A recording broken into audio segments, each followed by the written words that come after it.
Yes, it is the final time before October officially starts and spooky month is here upon us. Could not be more excited about that. But even more importantly, it's our favorite time of the week. Why? Because we come out of our crypts to discuss the love and the glory of horror. Welcome to yet another barbecue. We got a whole tray of sauce. Ooh, just waiting to slather up that meat. Yeah, no, sorry, no vegetarians allowed. I mean, unless you want like a Bloody Mary or something. Well, they can always dip their vegetables in the horror sauce. Exactly right. All natural products. That's true. I mean, it's organic. Blood of the accursed. I mean, come on. But welcome yet again to the Horror Barbecue. It's Thursday night, which is kicking off the entire weekend of programming here at Black Flame Entertainment, which means I'm going to be busy. So, sorry, guys, I can't steal any souls this weekend. I'm going to be too busy. But talk about somebody that's been busy. Our resident Morty here just finished his tour with Trauma as the Toxic Avenger, a.k.a. Mortimer Deadfellow. You just never know where he's going to show up and what body parts he's going to borrow. Go ahead and tell everybody out there a little bit about your journey this past week. It was amazing. I got the pleasure of getting to be the Toxic Avenger for Lloyd Kaufman on his Texas tour, his Texas Trauma tour. And did the cities of Waco, Dallas, Arlington, Fort Worth, Denton, sharing that trauma love the only way that Lloyd Kaufman and the Trauma team can do. Amazing. Just green and epic. It truly must have been an honor to hear what Uncle Lloyd thought of the new Toxie and getting to see his reaction and how he feels about it. Because, I mean, we're talking about a staple. And here you were in the daylight. You know what I mean? I mean, that's a lot for you. You're out of the crypt and... Well, if Toxie wouldn't have helped me and said, hey, I got you, I understand where you're coming from, I wouldn't have been able to do it. Right. Exactly. I would have scattered like a spider when the light comes on. So... I bet Mortlock was like, leave me exactly. down here. So Toxie being able to come in there and help old Morty out sure really helped. But it was amazing, yes. And it's like you said, being in like just the presence of like one of the greatest directors that's ever existed. It was a pure pleasure for me in every way. Mm-hmm. Absolutely. Toxerific. What's up, Kyler? What's up there, Nate? Good to see you as well. But on behalf of Reapers Underground and Black Flame Entertainment, I want to thank you so much. And it's an honor to have you a part of the team. As a friend, family member, and we're just all so very proud of you. So I wanted to make sure that, we let everybody know about all the badassery that you continue to do, sir. I mean, somehow you just manage to keep on doing it. Even when a limb falls off or, you're extra powdery. I'm a good seamstress at times, I got my good sewing thread down and it's like, through all wield the mop. Well, exactly. It's like, I'm from the Victorian age, I mean, it's like, yeah, exactly. It takes a lot. It takes a lot, and it's like everything back then was trying to take us out. So it's like, and it's like, well, you should have seen the first time I saw a car. I saw it and then it ran over me. So it's like, right. I didn't know what it was. I'd never seen it before. I was looking for the horse. was like Death, fucking Dark Shadows. Horseman, and it's like, where's the damn Stop, Mephistopheles? Exactly. I had no idea. And they didn't care, and then it took me about a week to get the tire marks off me. So yeah, right. So usually, yeah, I just haunt and stay around the crypt and the cemetery the best I can. Hell yeah. Keeps me together better. Oh man. Good to hear that, Kyler. Says he's got an interview tomorrow. Hells yeah. And got haunt practice on Saturday.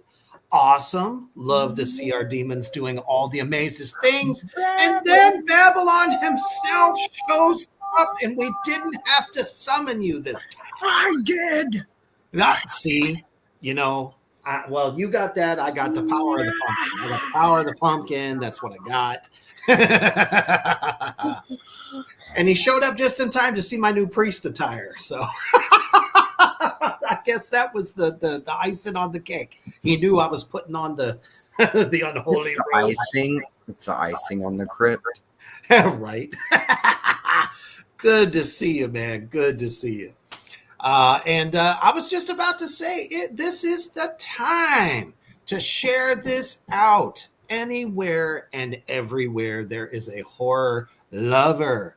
And tonight, we have one of the most badass franchises that, in my opinion, literally came the fuck out of nowhere in the early 2000s and gave us another horror icon by none other than Kane Hodder himself. The man, the myth, the legend of Jason, living on freakishly huge in a much, I don't know what you would call it. In visceral and brutal fashion. Oh man, these are very brutal Jason. He was, but the brutality of is up.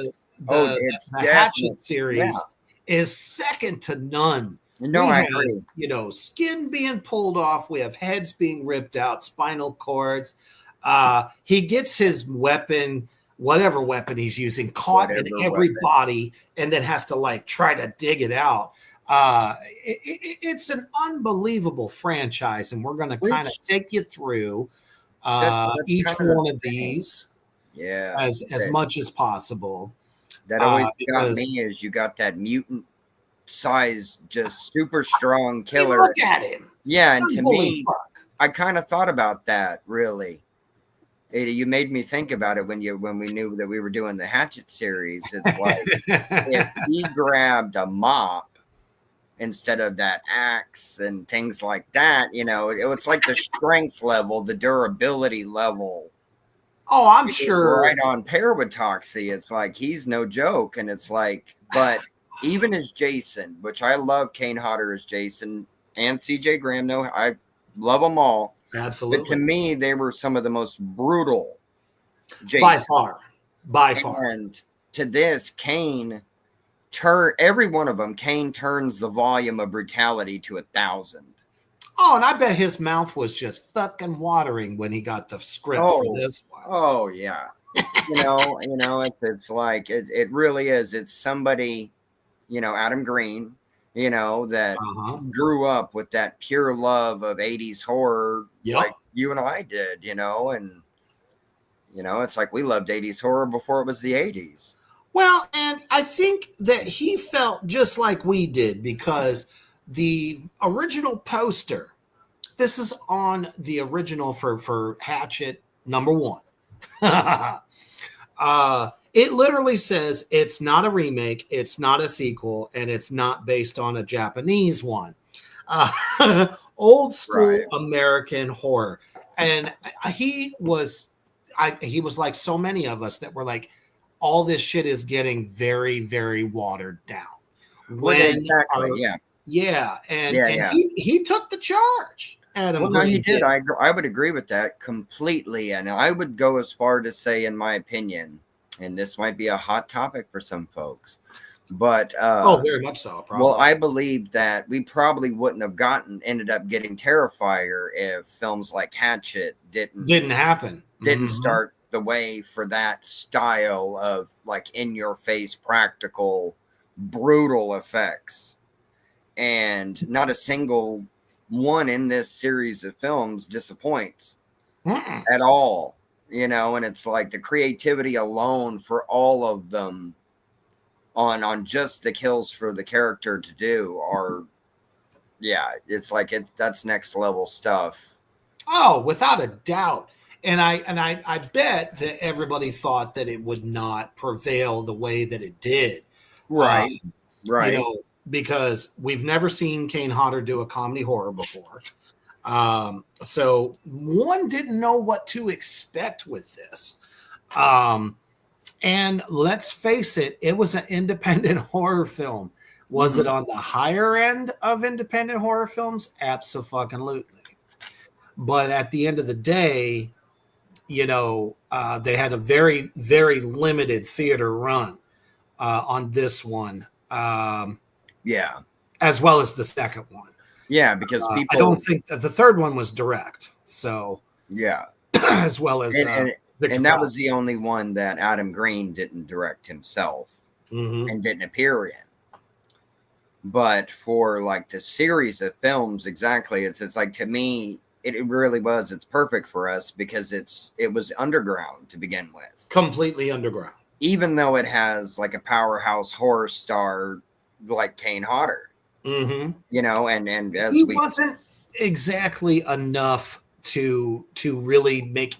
I'm not making light of him either, because let's no, of course not. Fucking Hodder. He is of course not. But I give it to you. They recognize the hockey mask. Exactly. They're like, this is Kane Hodder stepping out from behind Jason. the hockey mask. Yeah. So instantly, studios are like, it's not going to sell as much as it was if he was Jason. Exactly. That's exactly what they were thinking, and that's why this had to be independently made. And I agree. Adam Green for doing that. Yeah, no, I do too. Yeah, exactly. You know, he told you, literally fucking told you in the first one, this is your new horror icon.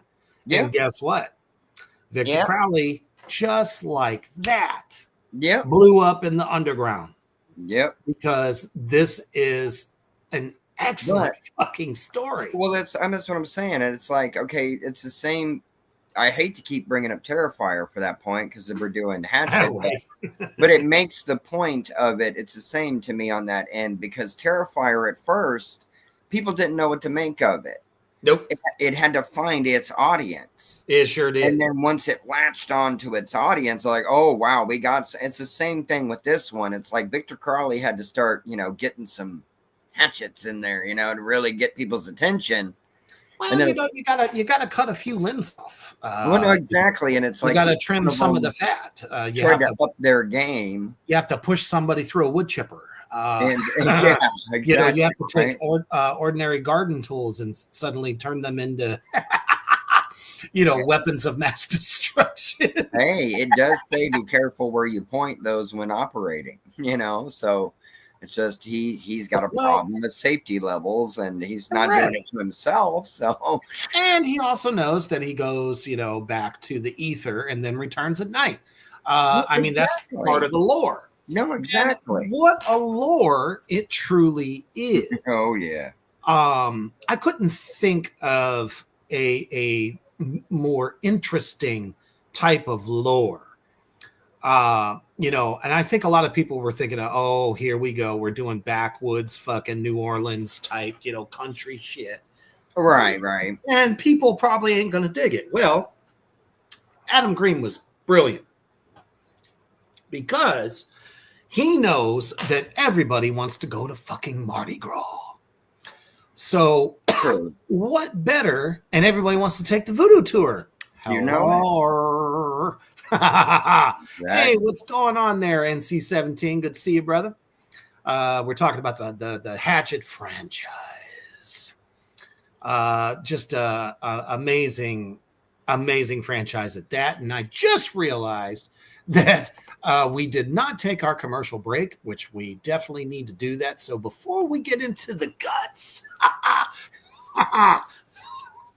into the guts of this franchise. We're going to take a quick commercial break to our brother over at Horror Struck Hot Sauce. Hotter than hell. Get that meat ready.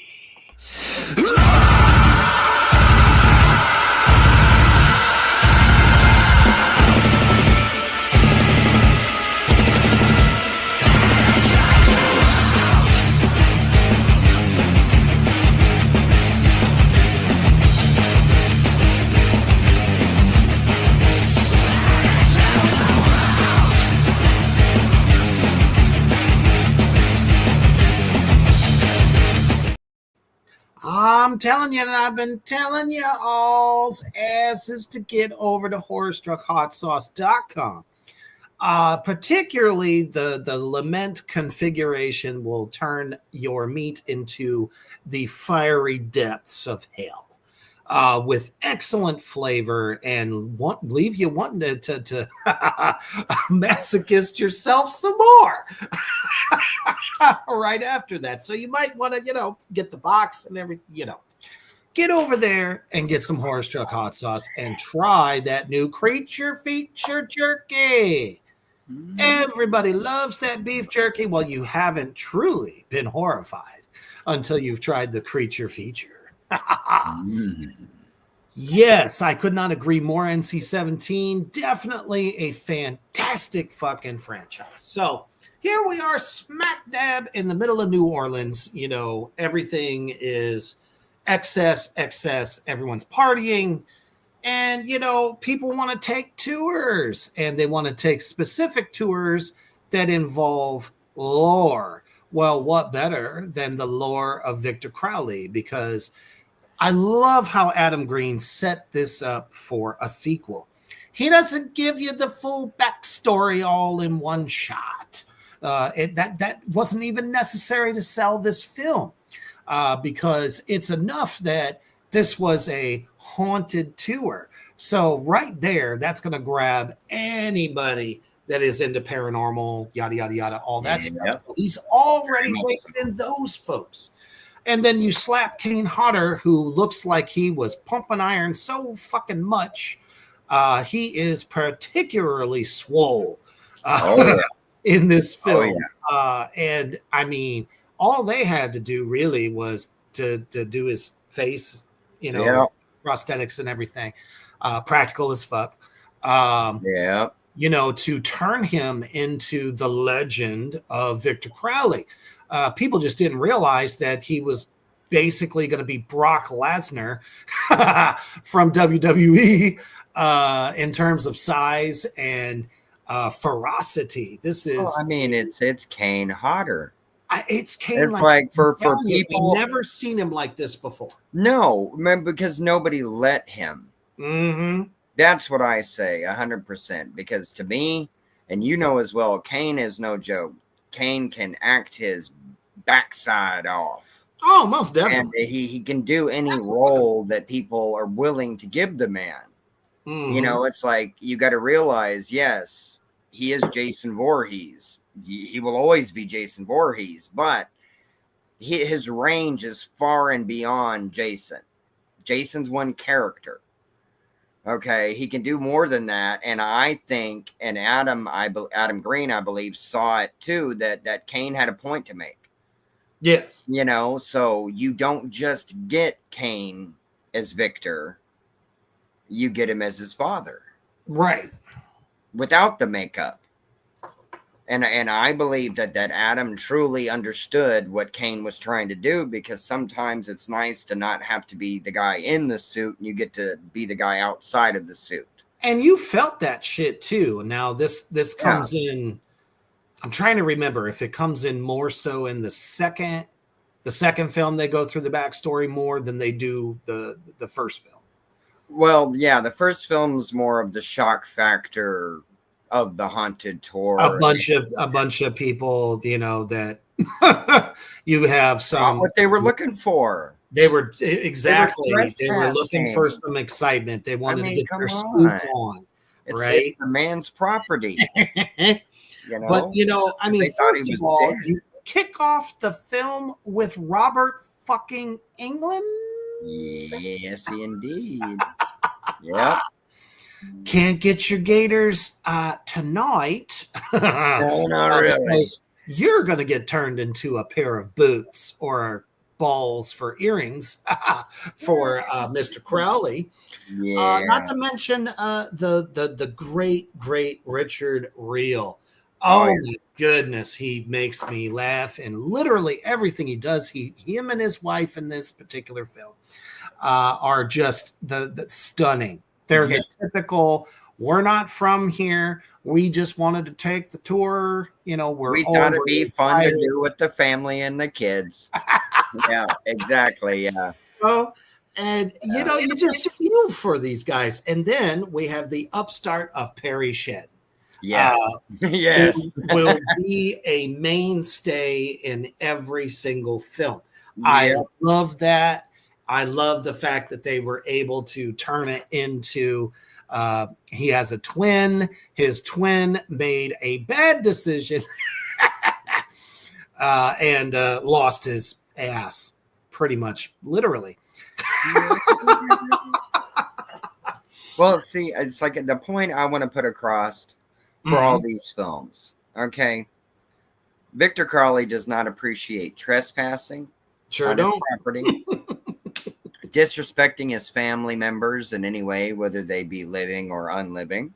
Oh, yeah. Which I understand that too. It's perfect. And hell help you if you had something to do with his untimely death. Yeah, see, and that's the whole thing. He's just a guy doing his thing, just a really yoked, preacher-fied gentleman of the He's just backwoods, looking for his daddy. right? The poor guy is looking for his daddy. The only person that ever loved and cared for him. Exactly, and it's like, Wouldn't you be a little pissed off? oh yeah, oh yeah. If Papa Reaper, emeritus was like, I just got killed. I mean, I would be going, Daddy, where you at? Exactly. I can understand that completely, and it's like, see, I would make sure that I carried my shovel with me when I found it. That's right. Still looking for your ass. Shovel love. Yeah, so we find out there are multiple stories going on here. I mean, you have the token greaseball, Yeah, who poses, as a filmmaker of all things. oh, sure you are, buddy. Casting Couch 101. Dial 1-800-SMUT. I'm sorry, I laughed my ass off at the one video he takes where she goes, I know you. Weren't you my history teacher? No, I was not. Mind you, she was all grown up, so it wasn't anything nasty. Right. If you haven't seen, the first one of these. But I just thought that was hilarious. And he's like, no, you don't know me. You don't know me at all. It's like, how the fuck do you back out of that? Quickly, apparently. Right. So you have people from all different worlds, and then you have this group of like college guys who are down there for Mardi Gras, and they're trying to get a little wild, have a good time. Right. The typical young college students coming to Mardi Gras, not knowing the rules, just think it's going to be a big right. Fun. Yeah. Except for the one token dude who's there because he's trying to get over the fact that he broke up his girlfriend and all that right. Bullshit. And he's the one that's like, no, I want to take the tour. Everybody else is like, no, I want to go get drunk and get laid and all that bullshit, right? Right, exactly. Well, they should have left his ass because what ends up happening, however, and there's another, seemingly different person who's there for different reasons. And she's looking for her father and her brother who get taken out in the beginning.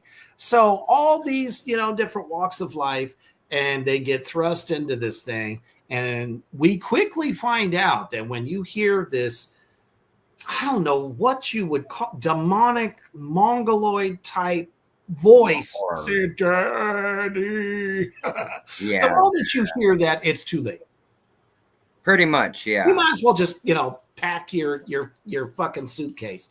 You're going straight to Victor Crowley's home, and Well, you're that's one of the things exactly too, and it's like that really differs between Victor Crowley and Jason is Kane Hodder's Jason did not run. Nope, sure didn't. Okay. Yes, Victor Crowley comes out of the gate like a very pissed off bull running at you, Mach 9, ready to just tear you to pieces with his bare hands. And has the strength to do it. He gives zero fucks, people. Yeah. He is all business, and he just wants to destroy you. Yep. Oh shit. NC-17 says, I found it awesome that the tall guy from Dodgeball went to be the main star of Hatchet. Yeah. Right. And I was just looking for his name too. I think it's Joel David Moore. Yeah, because he was also he was in Grandma's Boys. Adios, bird nuggets. Yeah. He got around a bit for a couple different films. Another versatile actor. Yeah. And hilarious no matter what character he's playing. Yeah, pretty much. Yeah. But that's the thing that was good about this too, is like even within that, like you were saying, Kane wasn't known for getting to do comedy horror. And as much as this has got its horror by leaps and bounds, it's got more than enough gore for any gore hound. It's got those comedy and those zingers and those one-liners thrown in there to kind of break up the tension. And he doesn't have to do any of that. He just needs to be ferocious. Yeah. And believe it or not, a little comical when he plays with his food. Yeah, well, yeah. Well, he's not afraid to play with them. I mean, he's a sweet guy. He's lonely at times, It's like he's looking for his daddy. Nobody cares. Who doesn't want friends over? It's like if Butters from South Park just lost it. And when he goes to take you out, it's almost like he had about 6 fucking Red Bulls and a case of Zima. Okay. He's like, just like hulked up like he's a professional wrestler. Yeah, it kind of reminded me of Bane, like from the comics. So where he hits that button and then just triples in size and just tears you to pieces. It's like ferocious roar and King wasn't playing around. He was not playing around. And the practical effects are just over the top good. Yeah, I think they spent, I don't even know if I want to say half the budget on Buckets of Blood. Yeah, I would say at least for the effects, at least on that it's level. Uncanny, man. Well, you're also, with all the cameos of mega horror stars to get through this, you got to bring the goods. That's what I thought, and it's like really do. Adam Green knew, I've got to catch people's attention with this. It's either going to explode or it's going to just fizzle out my face. And he knew it had to make an impact. And like you say, at this time, you had no like main movie killer or anything like that that had the ferocity and the strength and the brutality that Victor Crowley does. Oh, yeah. You got to remember, Kane Hodder, Jason is the closest you could get. He can bring you to your knees just by squeezing the back of your neck, to be perfectly honest. Oh, yeah. You just take like 2 fingers and boom, you're down. Oh, yeah. And that's the thing with Kane. And he brings the power. Well, he brings the power, but the thing that was beautiful and smart, I think that Adam knew as well, is Kane knows stunts. That's what he does for he's a master stunt. He's a master stunt. He's a master at it. And it's like literally having him as your main guy is going to protect your crew. It's going to make all these stunts look 100 times better. But he won't think twice, though. Well, about saying, you're being a pussy. No, exactly. If you're working with Kane, you better say yes, sir. Well, yeah. Well, he wants you to give as good as he's given, and there's nothing wrong with that. That's a challenge from the man himself. You can string me across the room, throw me like a rag doll, Kane, anytime you want to. Old Morty can take it. Give me more. Yeah, for real. With Well, I my would bad take back it and any my day. bad knees and everything, I'll take a hit from Kane Hodder and I'll Yeah. say, thank you. May I have another? Thank you. Exactly. And that's the thing though, but For real. it makes each one of the kills and stuff so much better. You feel it more. Yeah, You it's truly, so truly it's feel it more. visceral. I mean, it's bone breaking, or sanding. I mean, whatever. And Whatever the you art of the have from sound the time. effects were just Oh bone yeah, curdling, it's fucking juicy. chilling, man. It's juicy, Oh, but man. also too making the swamp itself a character within Right. the whole series. Within itself. Yep. Yeah, it's Honey like Island Swamp. exactly, and it's like, and the whole thing with it, like you started when you said in the beginning, it's a haunted tour. Exactly. So the entire place is haunted by Victor Crawley. And to me, anyone that goes in does not come back out. yes, Yes, to me, there's a reason for that. The closest for me, right?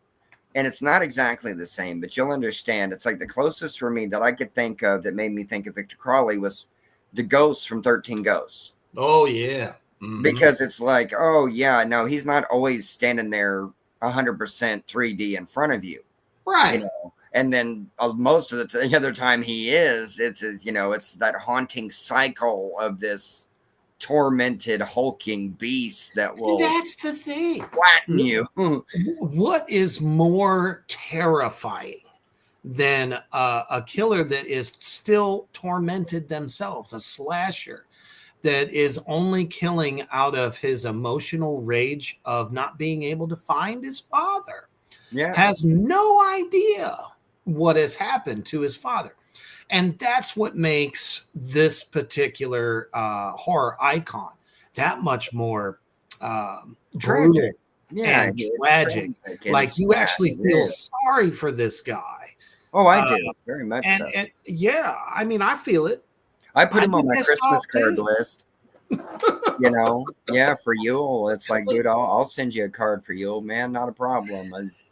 I get a bad rap. A lot of people don't want to come to the cemetery. I'll give you an extra special happy high holiday on your special day. I'm not going over to visit him, mind you. No, I don't want to end. He's not the let's sit down and share, a couple of rounds together. Right, but we can say we always sing. I'll toast you from afar, sir. Of course, yes.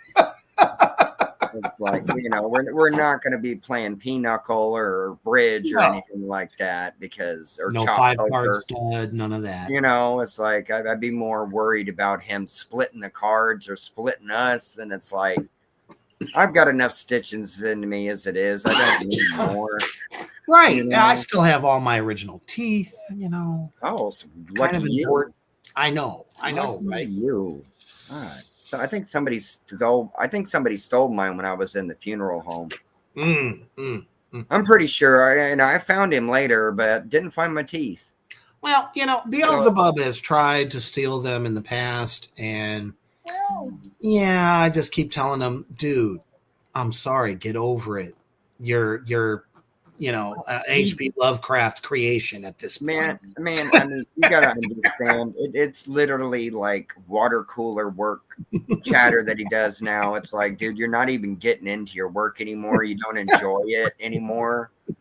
And it's like, come on, you're supposed to be the number one torturer in hell, and you literally are just lazy, man. Exactly. You're lazy and you complain. It's like he knows I used to sub for that job for quite a while. Right. Too damn hot in there was my problem. My head kept catching fire. And it's like, if I keep doing that, my hair just ain't going to look right. So that's why when we're in dry season, it's like, you got to keep Morty away from anything that's flammable. Oh yeah. I'll go up like a matchstick. But without further ado, here is the trailer that started it all. Hatchet. Once upon a time, there was a boy named Victor Crowley. Folks weren't too kind to Victor, so he stayed hidden in his daddy's house, out in the bayou. One night, some mean children came to his house, and there was a bad fire. When his daddy chopped down the door to save him, he didn't know Victor was pressed against the other side.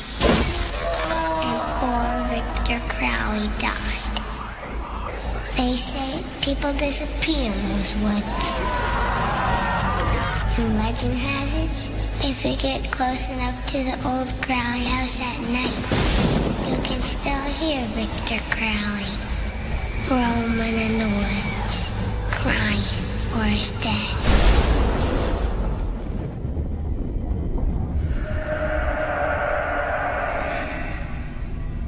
I want to go home.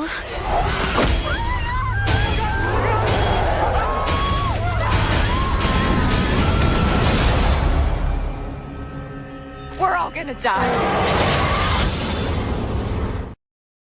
Oh my goodness.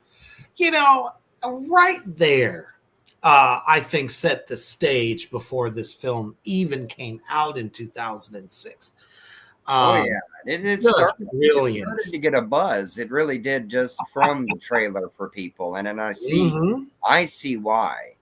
You know, it's like I've always been a fan of Kane Hodder's from day one, so I really wanted to see it to begin with. But the trailer really stoked up my fire and sharpened up my hatchet to want to see that.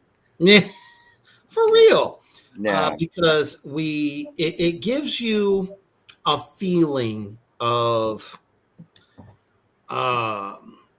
old school horror. Old school horror. Dude, You have a killer that, but it's almost I'm like sure in some people's minds they Freddy. thought Hatchet was going to be the only thing he uses, but that's not it. He'll use whatever's at his disposal to get you. But see, but that's the beauty of him too, though, is he doesn't need a weapon either. Mm-hmm. That's the whole thing. Is like it's like you were saying. If you hear that, if you're not already It's too off late. the swamp, like completely, like halfway home or more, or even more, you know, on dry land, you're not gonna have a good night. No, Victor definitely. will, but you won't. Now, I don't know any other franchise that could have had a smoother transition from who their original final girl actress was. But the one thing that we do know is that how fucking slick was that when we come to Hatchet Part 2? You get one of the more recent final girls all grown up and can kick ass, take names, chew bubblegum, and all out of gum. Danielle Harris. Yeah. So now he has now upped the ante. Yeah. You have Marilyn Manson kicking off the fucking movie. Right. Because most sequels, you know, if you don't bring it like you started here and you got to come up here, it's going to fail. So you bring Danielle Harris into it, and a lot of other very notable actors as well. Hello, the late great Tony Todd as Reverend Zombie, and man, is he fucking magical! And everything he ever did, in the traditional sense, I mean it as in. You can tell that he is a showman. He is a two-bit hustler. He is everything you want in a fake-ass fucking voodoo priest that owns a voodoo shop. Yeah, exactly. It's like everything. It's like every character he played, he embodied. Oh, man. He made them believable. He makes the world more believable. You know, it helps with you know, going into that world and venturing into the world of, you know, Honeywell Swamp with Victor Crowley. You know, it's like you said, it's like the lore itself within the whole thing is immersive to everything. And it's like, and if you grew up around the area, you know where not to go. Yeah. You know, it's like, oh, we did that as a kid. No, people don't say that because they don't get back off they don't get back off the island. Exactly. Enough people have gone missing that they shut that motherfucker down.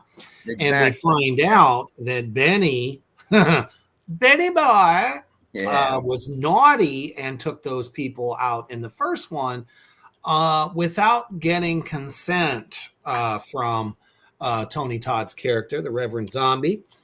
And he's like, well, shit. But being the occultist that he is, he thinks he's found a way on how to make sure that his legend dies. So we got Perry Shen back. He's now twin brother Justin. Yep. Can't catch a break. Can't catch a break, this motherfucker. Nope. But we've added some other people. R.A. Mihailov. Yeah, Leatherface. Freaking Leatherface. Because he is starting to assemble a crazy team of misfits, hunters, and motherfucking convicts to try to see if we can go and march Danielle Harris's ass back down to the swamp against her uncle's wishes, who apparently we find out was part of the kids that made old Victor Crowley end up killing himself in the first place. Well, he didn't really kill himself. His dad accidentally kills him. So they were party to this by throwing stones at the house and all that stuff to the point where old Victor didn't want to come out. Would you? Right. Oh, I wouldn't if they were trying to stone my ass to death. And they tried that shit during the witch trials. Guess what? It didn't work. Yeah. I've been stoned a good couple times. But it does wonders on my back. But no, that's what I was gonna say. It was pretty good. I don't want to fuck up this face. That's why I've changed it so many times. Well, that was my whole problem. Every time I tried to say something, they kept hitting my jaw, and it's like you don't need to. I'll just be.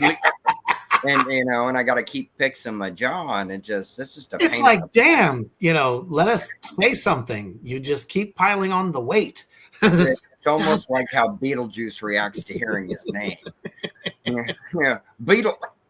Now, it's really kind of interesting because in my findings, Lloyd Kaufman is one of the hunters in part 2. But according to IMDb, it's uncredited, but he's listed as a featured hunter. So I'm actually kind of curious if that actually happened. But it's right there on the IMDb. Well, you know what I mean? There were so many guys in there that they didn't really give any camera time to. It might have been one of those like quick flash in the pan cameo things. But it wouldn't surprise me from Adam Green, though. Right. Because of all the people that he sticks in this are icons, of it's like he sprinkles them in. Yeah, exactly. And that's the whole thing. Which is amazing. Because they get to be like, they're fully realized characters. Mm-hmm. It's like there's not a cameo to where the person is just, you see their face, Mm-hmm. You can see that he has love for all of them. Yeah, totally. And it's like, and to me, being a fan myself, it makes me appreciate the film even more. I mean, Colton Dunn was one of my favorite dudes in that too. Right. They're all sitting there on the boat. Everyone's pissed off. Everyone's like, "Ooh, I want to get that $500." That Reverend Zombie's going to pay him. And he's just sitting there singing, and the biscuits with the biscuits. I was just like, I'm so hungry now because all you're talking about is chicken and biscuits. And I'm sitting here going, damn it, when's dinner time? But he was like the perfect comic relief, this guy. Yeah, exactly. So then they finally get there, and it goes pretty much as I would think expected, personally. Yeah. You kick down the man's front door, you're going into his lair. So good luck with that. I'll be seeing you soon. Exactly.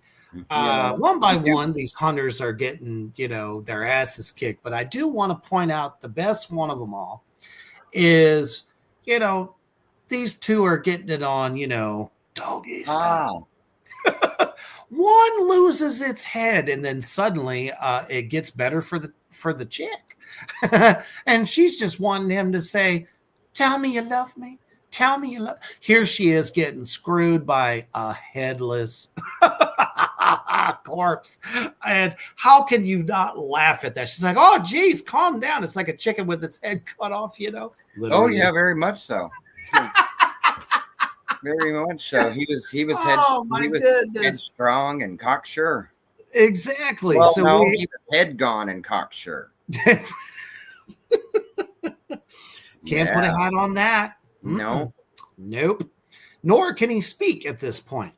No. Excellent. Upped the anti-practical effects kills. Oh, yeah. Yeah, every time. It's over the top. Yeah, it was over every the top time. from the first one. I'm sitting here going, damn, these guys are creative. Thinking Right. about all these No, kinds exactly. of interesting ways. And they it's all bring it. practical. The only thing that I know that the digital effects were used for was literally like to remove safety rigging for people doing certain stunts and camera placement. Yep. That's it. All the rest is all practical effects. And it's like outstanding is what it is. Yeah, because the amount of work alone that would go into just one of these actors getting dispatched, just one, could be months of work.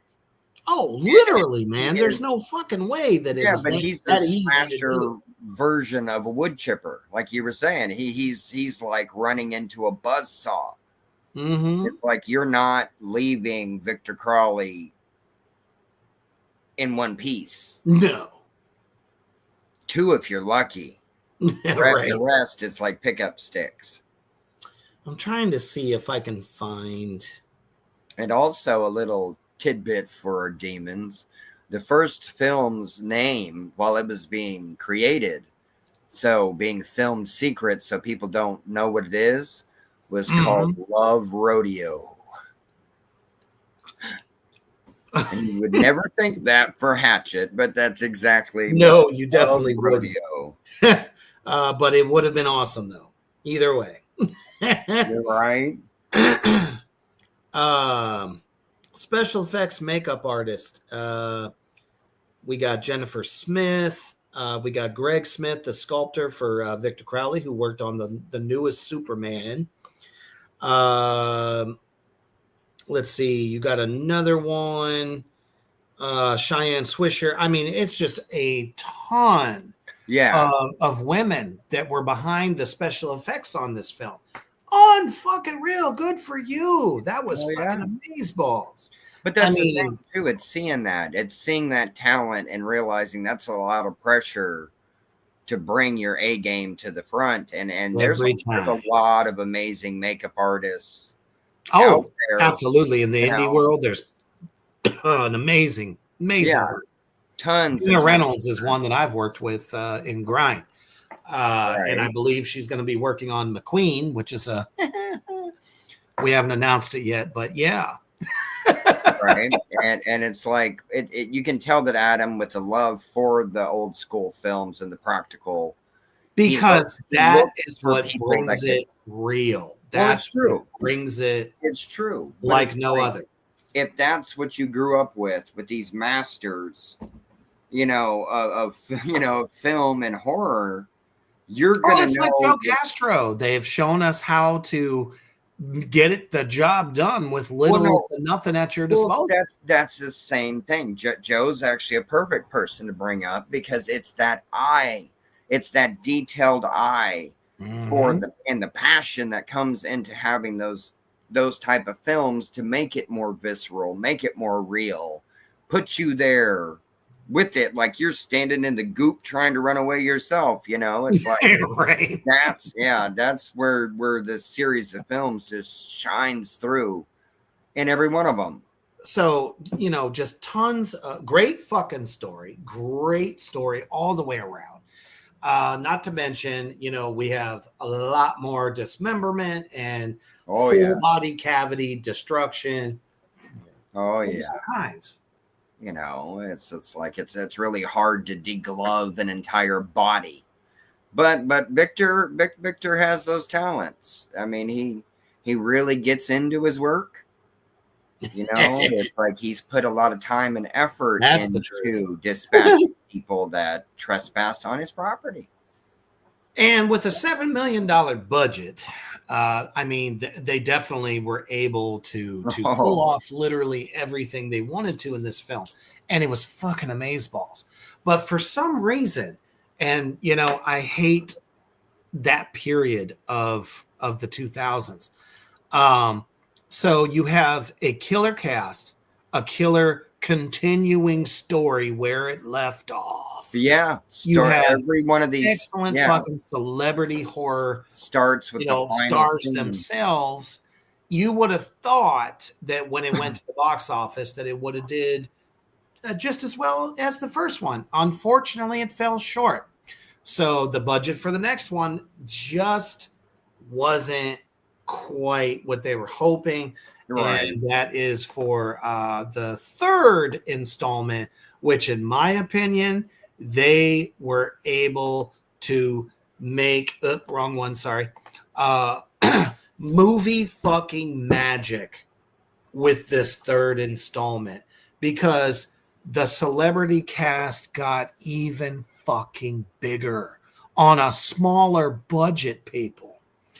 Daniel Harris is back. Of course, Kane Hodder back as well. Rest in peace, sir, Sid Haig.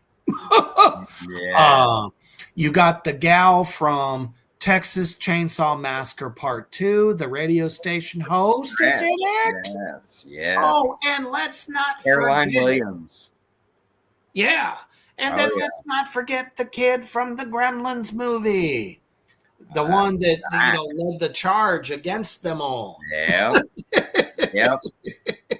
Damn it, if my phone will work, it doesn't want to. It's being a bitch. There he is, Zach Galligan. Yeah. That's right. Yeah, Caroline Williams. Perry Shen shows up again, but this time he's not part of the Brotherhood. But he just, he fits the character, He does. He fits the character very fucking well. Yeah. And then a good friend to all of us in the indie world, Sean Whalen. Also has a part. I mean, unfortunately, his death is just but not one that you really want to be known for. But he dies in epic fashion in this one. Then fuck yes, the great Derek Mears comes into play. Fucking hell. Yet and again, another Jason and Swamp Thing. Right. Yeah, so, and you stick him in a SWAT team position and he owns it. Yep. Yeah. Now, see, that's what I love too, because it's like people will say, "Oh, I'm going to put this actor in there for their name and their name alone." Right. Right. Now that you are so misusing your talent and screwing yourself, let them play a part. Let them be a character. Let them show you why you know their name to begin with. Right. Okay. And with like people like that, everybody we've named, it's like they're giving you their best stuff because they're not the person that you know from all these years. They're getting to do something different. They're getting to be somebody around, in some cases too, the people that they grew up watching. You don't think Derek Mears grew up watching Kane Hodder going, I'm going to be like that one day. Well, that's why he took the role for the remake. Exactly. I mean, seriously, exactly. And that's what it is. It's because it's literally like the veterans yet again paying forward with the new cast of people and bringing in the young talent. And it makes the films better.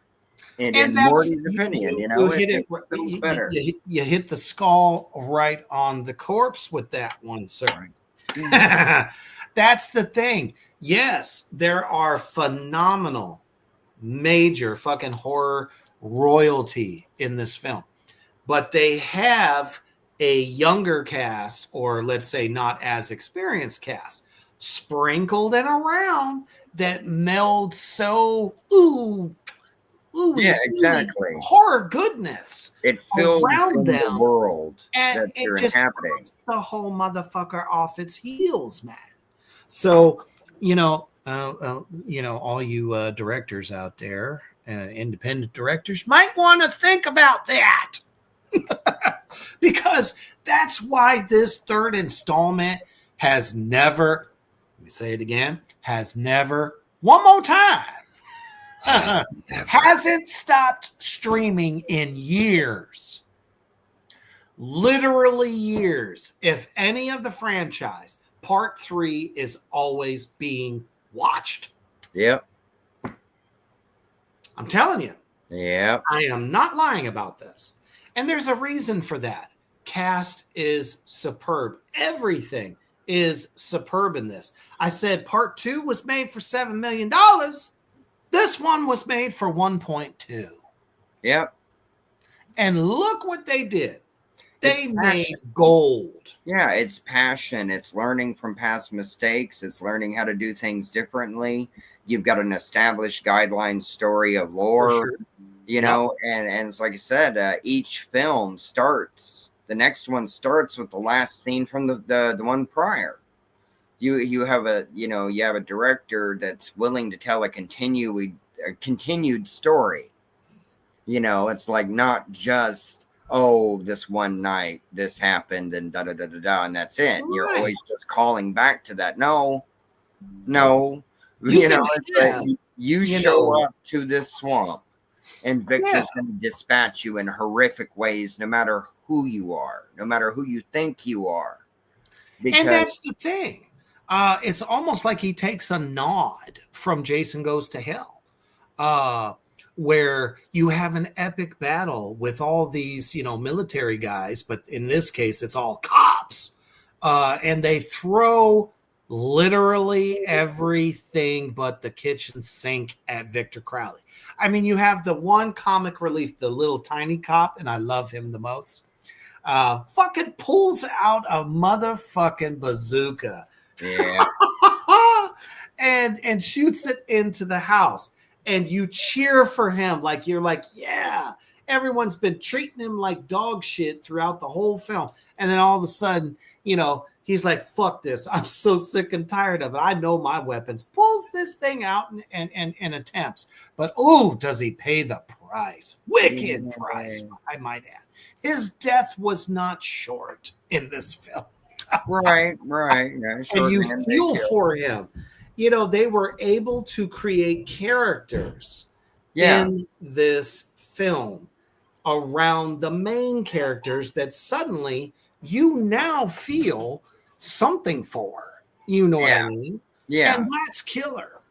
And exactly. You're trying to hope that just maybe these guys will make their way out, of this situation being, hunted down by Victor Crowley. And it's like, your chances aren't good. Yes. But that's what makes it more of a higher pace feeling. It's like, oh no, we need to get out yesterday, and we're pretty screwed right now. And and you got the one person, and I love that opening scene. Danielle Harris, epic fashion. She wants to prove that Victor Crowley is real and brings his fucking face. And all they care about is, you brought a shotgun into a police station. You're now enemy number one. And she's sitting here going, I just fucking did you all a favor. Right. What makes you think she's going to talk to the cops at that point? And then, enter Carolyn's character, and suddenly, it gets even more interesting. Right. Story writing, storytelling. Adam Green. I don't know anybody else that could have done this, really. You know what I mean? We think of, let's take it back. Let's take it back to Friday the 13th. So you do have a continuing running story there. Right. But it didn't make every single sequel that much better. Well, Even yeah. in that franchise. Well, That's yeah, why people it would always reference different ones. Well, you would and get what were their different favorites. directors and different writers and stuff. And it wasn't a continued person in charge of the whole continuity. And I think that's the ticket. I think that's what the ticket is here. Well, because you have the same writer who already planned all this shit out. Yeah, no, exactly. I agree with you 100%. I believe to a large degree, he already had most of these films planned out because he worked to create the character so much to put in there, to take what he had learned from the other films and the nods and the stuff like that he was trying to make. And at the same time, I think he was probably turned away from New Line. I think he was turned away from Lionsgate and all of the staple, production companies that normally pick up stuff like this. Well, because they want to grab it up, as well as I do. They want to grab it up, gut out the idea. Yeah, throw out get a whole new team of writers, get a whole nother people to play with it, and pass it off like they created it. But Adam Green on that goes to Adam Green on this. Oh no, very much so, because it's like he fought to keep control of the story because he was the one that knew it. He is the storyteller. He is the one creating the world of Victor Crowley. And without his guidance, it kind of, it's going to veer off in a weird direction because they don't have the same plans and understand the character's depths as he does. Right. Or as Kane. And single-handedly reinvents Kane's career. It's true. Because after Friday the 13th was done, Kane was done. And made him not one, but two-time horror icon. True. I mean, and this was a character that only he has played. Well, that was the thing too, right? He was working on other films and doing other stuff, but it wasn't coming. Sure. It wasn't getting the exposure. Like, it's like you were saying, as he would. He didn't catch on. Yeah. If he was no wildfire there. It was like, oh, he's badass in this or that, but it's like the whole picture as itself didn't, have the backing of being, oh, it's the next Friday the 13th, because that's had years and years and years of build up and hype behind it. It's like Hatchet had to come from the underground swamp. I was supposed to close that off and I forgot. So I feel a little bit responsible for that, but the Crowley family was a nice family, so they can have it. But anyway, I was supposed to chain that off years ago and don't like to get near the swamp. The gators bite. I mean, you don't want, get your bits chopped off. Well, they don't care if you're dead. So, I mean, they don't, Yeah, because, the only thing he wants to talk about is and, well, if you're not him, you might want to run. Yeah. And we're about to show you why part 3 is, in my opinion, the best of the franchise. Check that shit out. Get on the floor! Drop the gun! Now! I killed him. I killed him. I killed him. You guys think a girl did this? Let me see if I got this straight. A ghost wiped out everyone in front of you. How many bodies you say there were? 20, 30. Crowley killed them all. Best you got for me? Some kind of urban legend? I'm telling you the truth. Whether you want to believe it or not, this has Victor Crowley written all over it. What the hell did this?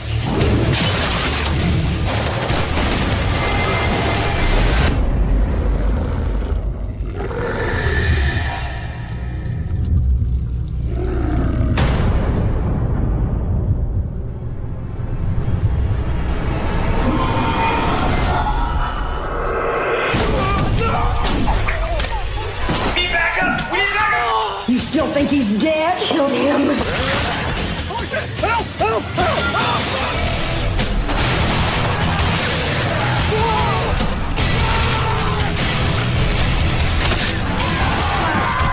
These are somebody's balls.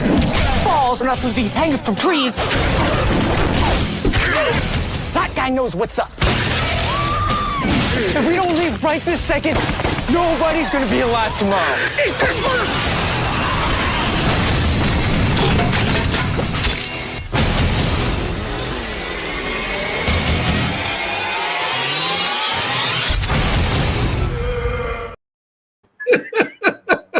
It's like, wow.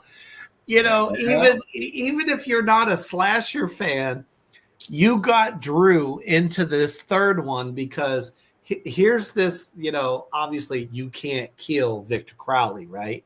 And then you add in SWAT and a whole barrel of cops with a ton of fucking firepower. It's fucking hilarious every step of the way. And I love the fact that they all thought that Daniel Harris's character killed all those people in this right one. Yeah, I didn't. Yeah. You really think that, you know, 4 foot nothing went out there and just, I mean, I knew a couple of goblins and yeah, they, you know, it's like an infestation with those guys, and they don't discriminate either. They, you know, they leave a lot of mess. But it's like Daniel Harris couldn't have done all of that with a shot. You know, that's what I'm saying.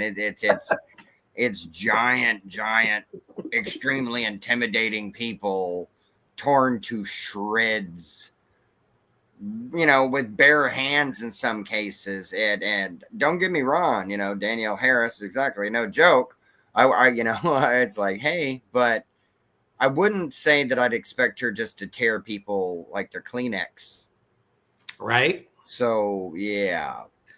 I mean, Victor Crowley's body count in this film alone, I mean, you saw, and I loved it, the pair of balls hanging in the tree.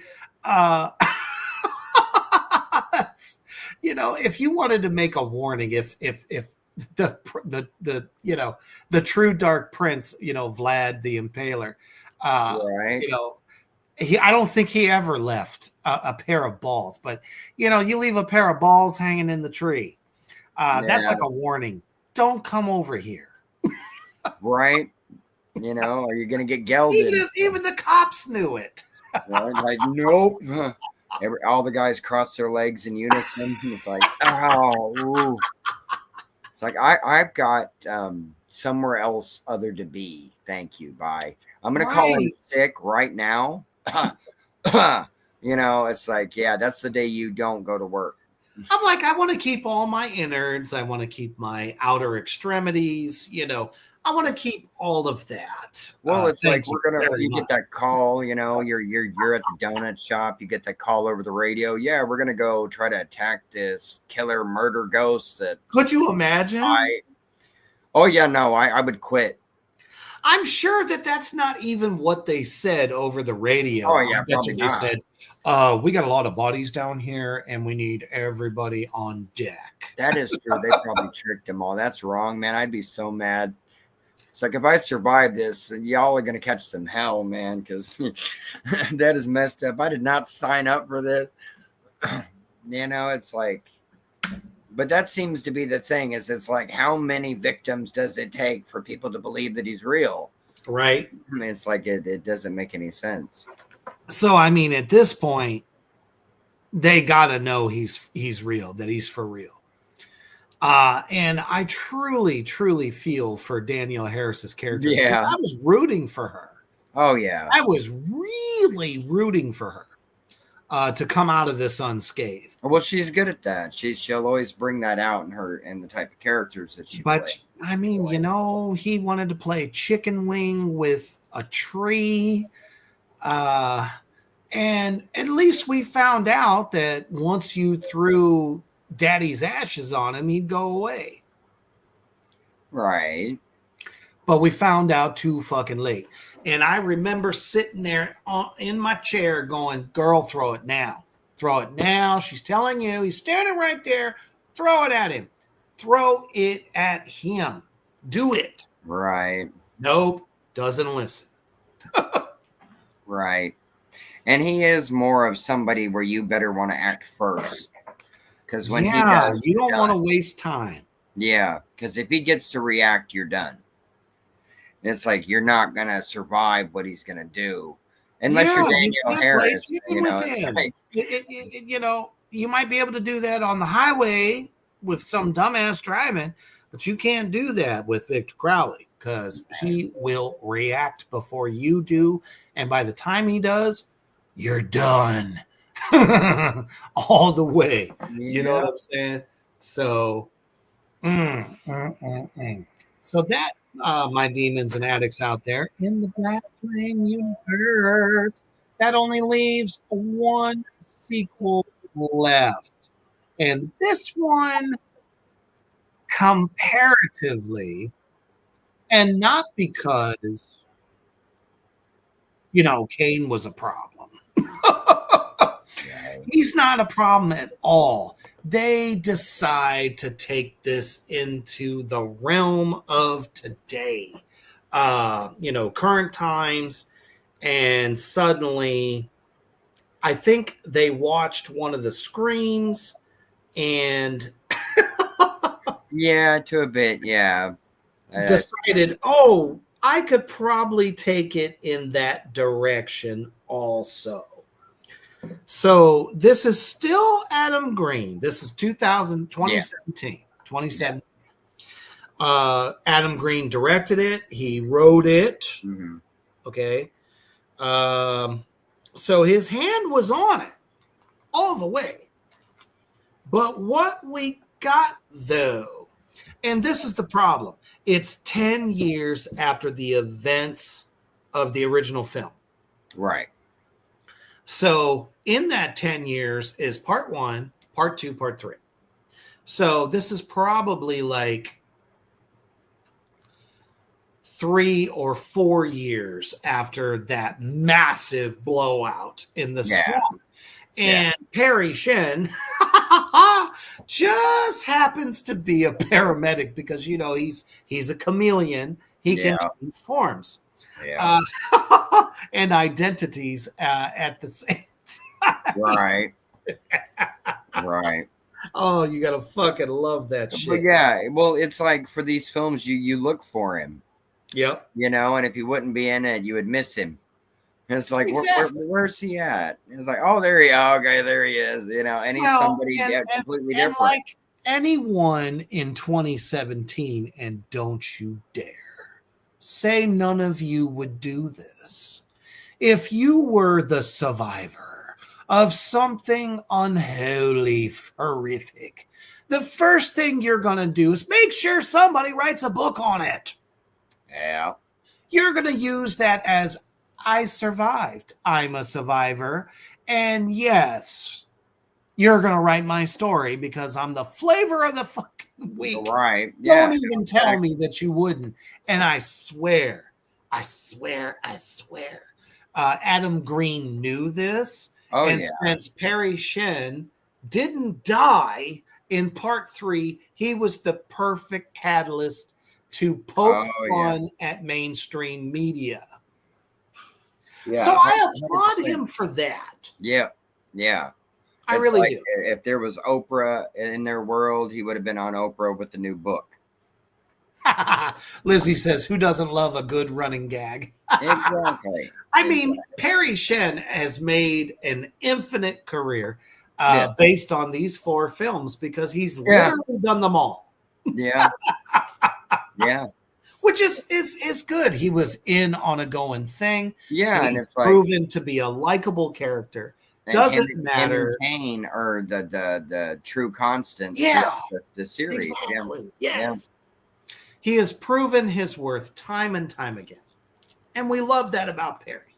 Yeah, and he fights this thing all the fucking way. Yeah. He doesn't want to go back. Right. Now I agreed with him. I felt real bad for him. It's like, see, he understands, but none of y'all understand. It was almost like he's like, are you fucking nuts? I'm not going back to that hellhole. Yeah, it's like Pritchett from House on Haunted Hill. Yup. It's like, no, it's a house. Did y'all go deaf all of a sudden? We're not going nowhere. It's alive and it's pissed. And it's like he's like, I know what Victor Crowley can do, and y'all are dragging me I've back seen there it firsthand. because Fuck you y'all. don't believe me. You still think, oh, it's just he saw something weird, and but he's the flavor of the week, and it's like, no, He's like, I've seen you first-handedly it's like take out an corner entire fucking law enforcement, SWAT, and Right. sheriff's department. right, and rogue hunters that I'm sure had stuff Right.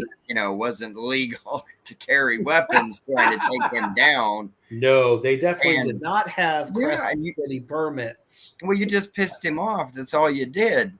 It's like that's all you've done in the span of the 10 years is piss him off. Exactly. You know, kept it's like poking you're the just making bear. you're just making him madder and madder, and it's almost like Doomsday with Superman. Right. Like you're trying to kill him with all these different. It's like, God things. damn it, Tony Like, Todd. Why did you have to get the swamp opened back up? You didn't have to. You Well, should have left it alone. He needed the business. It's like times were tough. For a zombie voodoo is priests. Oh, it's hard out there to be a pimp. Yeah. Exactly. It's like I know. You're trying out there to give him, your swamp tours, and not everybody Right. that wants the blessed skulls or the gree bags. It was like that, that was 50, 75% of my business. Right. Well, exactly. And y'all took it away from me, Well, that would be true. I mean, and you could imagine seeing that, right? You're right. Like you have all these. It's like, oh, this horrible crime happened here. It's a bed and breakfast now. It's like, but if the people that had committed Could you the imagine crime were still there? If they would have opened up some condominiums and No, exactly. I'm surprised. Honey Island Swamp. Yeah, I'm Holy surprised fuck, they didn't that go would have that been way. insane. Ah. Heck, that should be the next idea, honestly, for the series. I mean, that would be perfect for part 5. Yeah. I mean, I actually just read something today that Kane Hodder himself is still waiting for part 5. Oh, you better get him. He wants it. He's ready. Get him. Kane wants to work. Get him messing. Well, up shit. people. If any of y'all have gone to any of the cons, and myself and Morty here are going to be at Scarefest this Scarefest weekend this October. So guess what? Kane Hodder's going to be there. And you know what I'm going to tell Kane? Your role as Victor Crowley is my favorite of all time. I'm not going to lie. I watched part 7. I watched part 8 again of Friday the 13th. And yes, he's most definitely the man. But that wasn't my favorite role for him. My favorite role for him was fucking the Hatchet series. Yeah, no, I mean, I understand that. And it's the thing, too, is like what I was saying with Adam Green. It's like he let him go beyond what they let him do as Jason. They gave him free reign to kill. Yeah, exactly. So it's real fucking stuff. With a stunt master and then that's the thing, exactly, that specialized, too, in my opinion, in practical effects and practical stunts with other stunt performers and stuff. And because I bet you get way better. He was on more of a leash when he was Jason. Oh yeah, for sure. Sure. For sure. Because also too, we know very well. I'm sure he would know even more that the censors back then tried to get rid of every single one of them that was coming out. Yes. We can't watch Silent Night, Deadly Night. It's too bad. Get it out of movie theaters. And it's like they would have lost their minds over just the first Hatchet. Oh my goodness! Well, they would have demonized it and thrown it into the satanic panic. Exactly, and that's the thing. It's like it needed to, it needed to happen when it happened. Because it's like I agree with what you were saying when we first started. It really was like giving a zap to the horror genre and then waking it back up. And Adam Green was courageous to take that step and said, no, fuck this. Everything that's coming out right now is a remake. Or based. I mean, this is the time of Ring, Grudge, and Shutter and all these. And he was the antidote Nothing the thing. against those films. Well, it was just they had But already it was, been it was a done. copycat race. Well, that's what it was. It was they were already had been done in Japanese, Korean was better, by films. the way. Yeah, and that's the thing. Exactly. I appreciated the Japanese for doing it. Yeah, they were amazing films all on their own, Mm-hmm. and then trying to take out all the best stuff, take out of the personal lore from Japan that fit into the stories, and try to turn it into an American story. Didn't really work that well. No. And it became a big franchise, but there's degrees of horror fans. You got people that'll eat that stuff up, and you got us that go, no, the original was way better. No, you know what? It's like fucking taking Italian horror and putting an American label on it. Yeah, You just don't do that. Okay? You take a film that was prevalent in Deutschland and you suddenly try to put an American label on it. I'm sorry. The true horror fan is going to see through that. Yep. That you're capitalizing on somebody else's fucking shit. Right. Ooh, Looney That's the problem. Dingo. Looney, what's going on, my brother? Good to see you. We're talking about the Hatchet franchise. Victor Crowley. But unfortunately,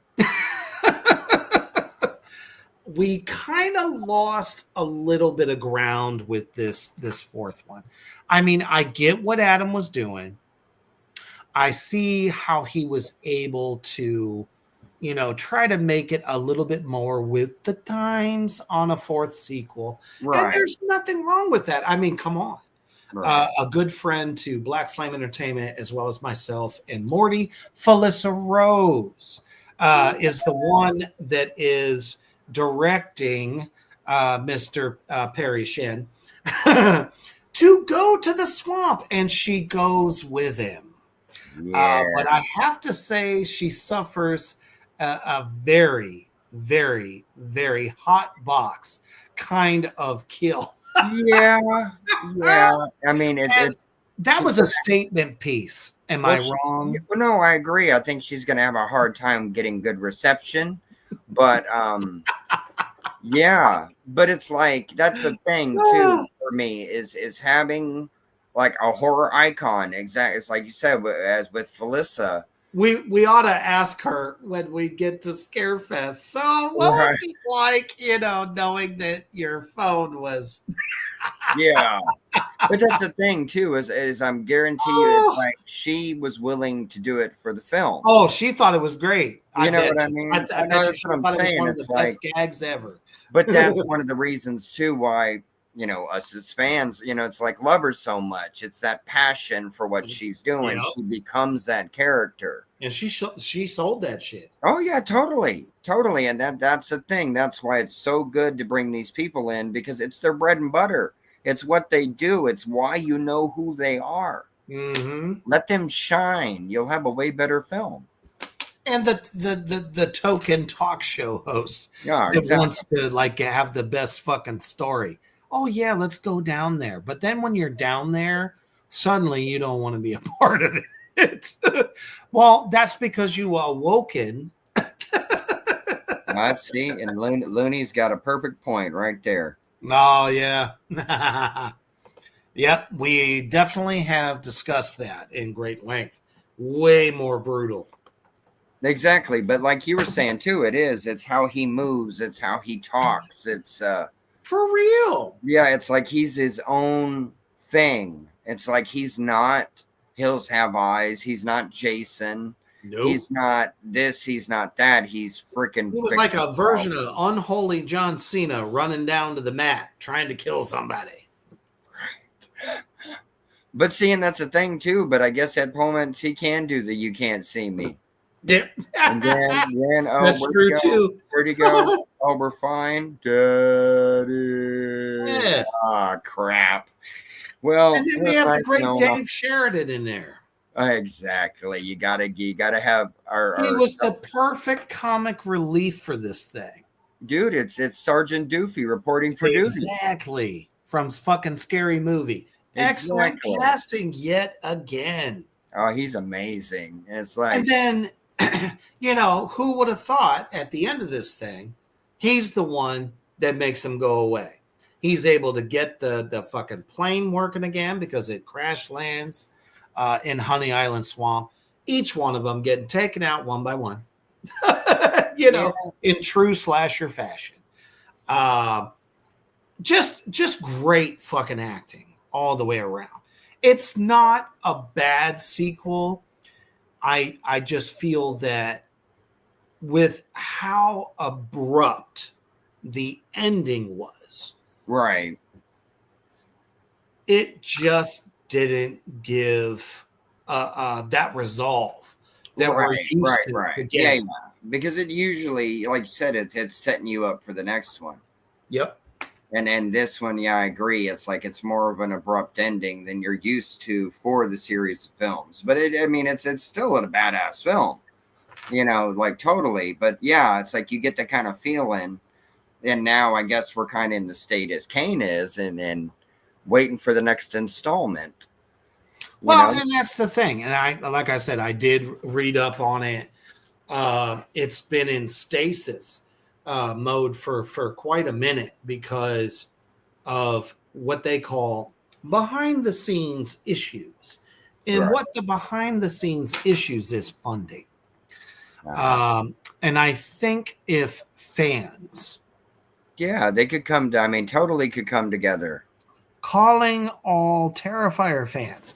Terrifier 2 would have never happened if it wasn't for fans donating. Yeah. I think we could literally get a 5th installment if they do an Indiegogo for this. So Adam Green, agree. I'll put in. Yeah. I'll chip in, my dude, if I have to. Yeah, I would love to see a 5th installment. Me too. While Kane is still able to pull this character off. And he's just as spry as he ever has been. Yeah. So don't get it twisted. Right. Exactly. He's still waiting. Kane's always been a specimen. That's right. When it comes to horror, he's always ready. He's a phenom. Exactly. Without a doubt. He's got that physicality still. Yeah. Yeah. Oh, yeah. Take his hand. I dare you. Yeah, go ahead. Go ahead. But he's also a big sweetheart too. He really is. He's a good, really sweet, decent guy, and it's like, and warm. He's very warm and caring, but it's like when it comes to taking people out on film, it's a whole nother Kane you're dealing with. It's like the Misfits. It's all about that horror business. Exactly. Yeah. Because it's like, especially that's like when you're dealing with him in that state, you're dealing with Victor Crowley. That's right. And you're lucky that it's a stunt that he's using and not doing it for real. Whether he's throwing a car at you or he's pushing you or he's throwing you across the room, asking you, can you hear me now? It's like, yeah. Yeah. Oh my goodness. But that is our intimate look at this killer franchise. Definitely something we didn't see coming, and it's exactly what we needed at a time when horror was kind of getting PG-13. Yeah, it really was. It was getting very predictable, like very, very predictable. Well, they were starting to rely on nothing but jump scares, right? And other people's stories that had already been told better the first time. Right. And it's hard to give you the ability to create something different unless you bring something different. And that's what the Hatchet series is. Oh, without a doubt. But it's somebody that loved what came before it. It's somebody that learned from the masters. You have Sid Haig there. You listen to what the man tells you because he is a legend. Kane Hodder, a legend.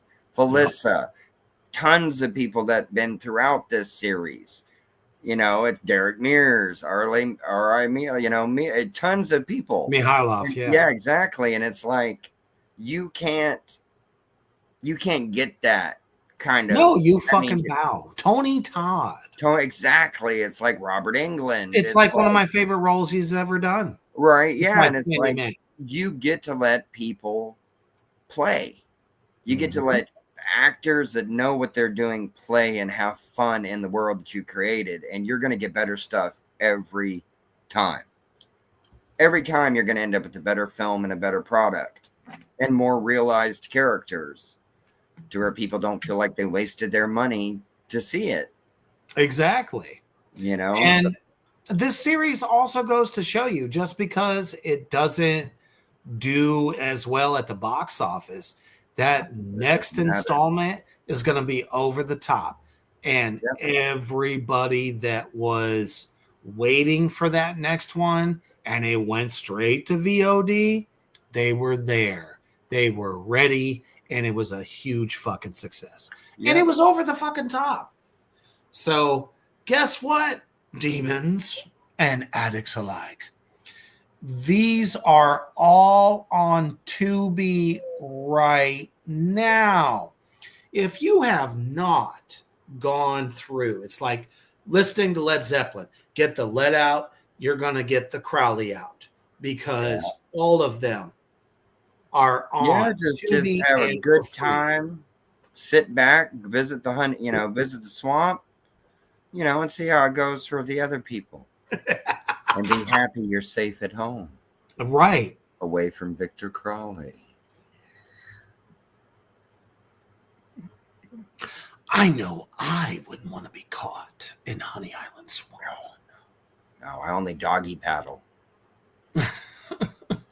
It's bad enough just dodging the alligators. Yeah. Yeah. They're quicker than they look. Yeah. And their tails, they're not shy to use them. I found that out the hard way. You don't want to try it. Yeah. But the one thing you might want to do is in 1 week, demons, hello, Topeka, Kansas. Guess who's coming to Slash and Bash?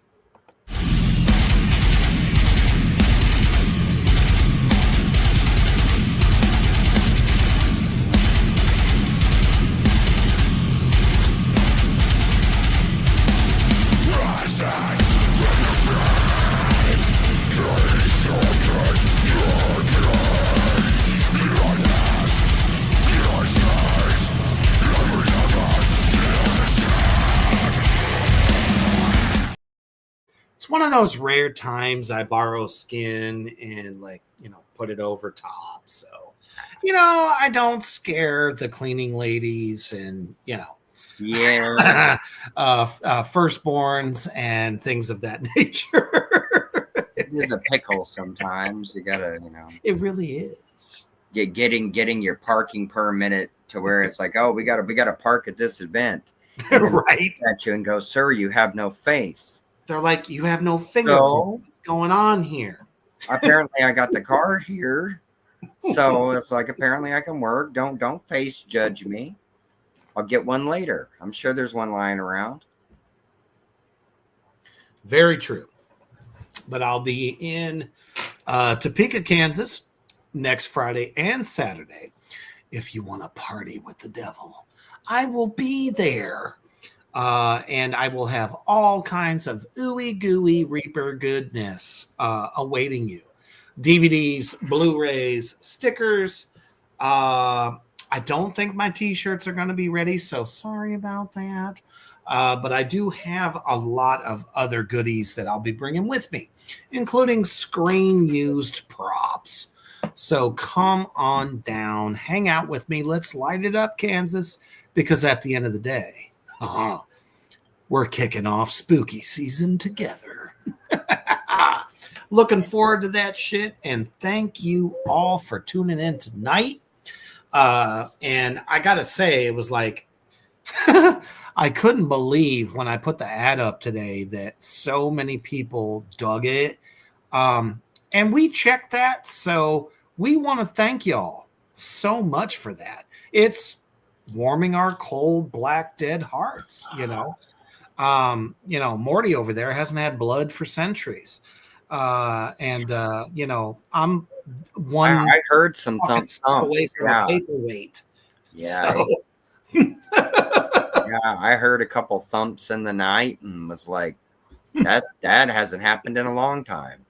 So we are totally glad that you are following us and checking our shit out. Make sure you get over to Reapers Underground on Facebook, as well as Black Flame Entertainment, Aaron Markham on Facebook.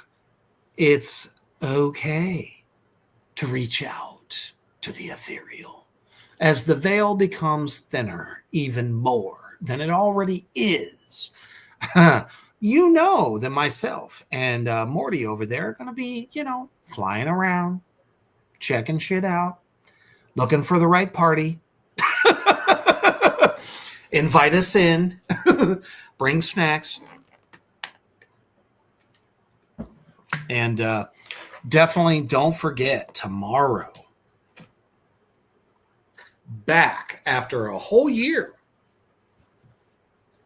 ultimate black metal band, symphonic black metal band from Spain, Erzabet, will be joining me in the underground yet again at 1 p.m. tomorrow.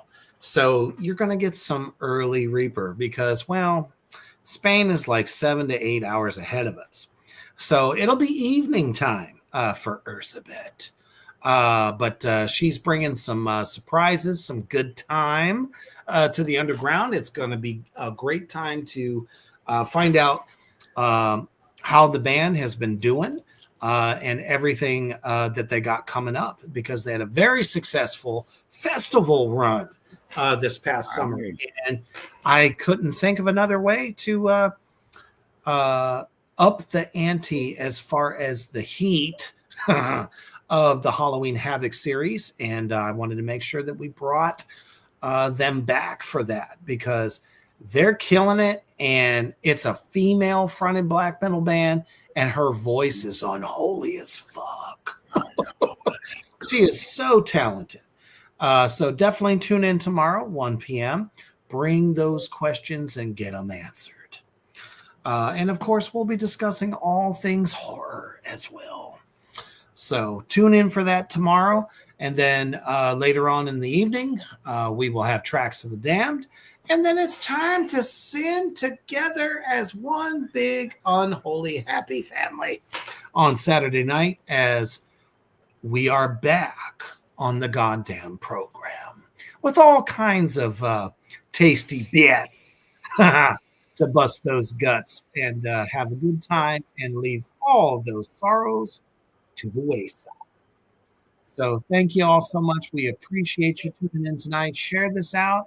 And those of you that catch it tomorrow on the replay, Facebook and YouTube, it's there. So you might have one more day of the humdrum of going to work, and you might be like loathing that person you have to work with, or maybe that boss that you might want to nail to the wall like Victor Crowley. Always remember, stay heavy.